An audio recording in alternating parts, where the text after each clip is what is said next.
पति ने रात में नींद नहीं आने से पत्नी से कहा कि प्रिय, हमें नींद नहीं आती है, शायद हमें भूख का एहसास होता है। तो पत्नी ने बताया कि सो जाओ प्रीतम, खाने के लिए अभी कुछ नहीं बचा है। हमें भी नींद नहीं आती है, लेकिन हम भी लेट रहे हैं, आप भी लेटे जाओ। थोड़ी देर बाद फिर पति ने पत्नी को जगाया तो पत्नी ने चिल्लाकर कहा कि हमें सोने दो, हमारी नींद क्यों खराब करते हो। पति ने कहा कि हमें दूध पीना है, आप हमें गैस चालू कर दो, हम खुद ही दूध गर्म कर लेंगे। फिर भी जिद्दी पत्नी उठकर नहीं आई और टिक टिक करने लगी। बोला कि आप पर हम क्यों तरस खाएं, आपके प्रति हमें कोई प्रेम नहीं है। और बोला कि आपने दीपावली में हमें खर्च करने के लिए कोई पैसे नहीं दिए, हमें कुछ लाकर भी नहीं दिया है।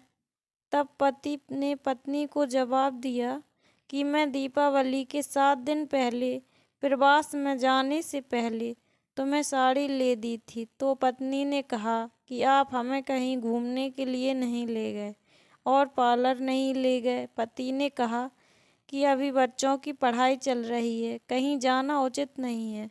फिर पत्नी ने कहा कि आपने 5,000 रुपये खर्च कर दिए। पति ने जवाब दिया कि हमने घर में चीज़ लाने के लिए खर्च किया है, हमने कोई मौज मस्ती नहीं की। इससे भी पत्नी संतुष्ट नहीं हुई और ज़ोर से चिल्लाने लगी। तो पति को गुस्सा आया, उसने अपनी पत्नी को 2 थप्पड़ लगा दिए। पत्नी भी होश में आई और उसने अपने पति की ओर मारने के लिए हाथ उठाया। तब पति थोड़ी घबराहट के साथ बोला कि क्या तुम मुझे पीटोगी। तब पत्नी ने कहा, हाँ हाँ, मैं तुम्हें पीट सकती हूँ, लेकिन हमें समाज का डर लगता है। और बोली कि मैं तुम्हें कोर्ट में घसीट कर ले जाऊंगी, आपसे डिवोर्स ले लूँगी। इतने में सोए हुए बच्चे जग गए और अपनी मम्मी से पूछा कि क्या हुआ मम्मी। तब माँ ने बताया कि देख, तेरे पापा ने हमें पीटा है और घर से निकाल देने की धमकी दी है। तो बच्चों ने पिताजी से पूछा कि क्या ये सच है। तब पिता ने बताया कि देखो बच्चों, ये बात थी। तब बच्चों ने अपनी माँ को कहा कि माँ, तेरी गलती है, तुम पिताजी को उलट पुलट बोलती रहती हो और रोकर बुरा भला बोल देती हो, ये ठीक नहीं है माँ।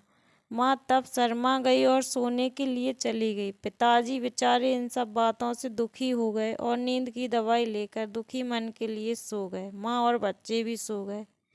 Thank for watching.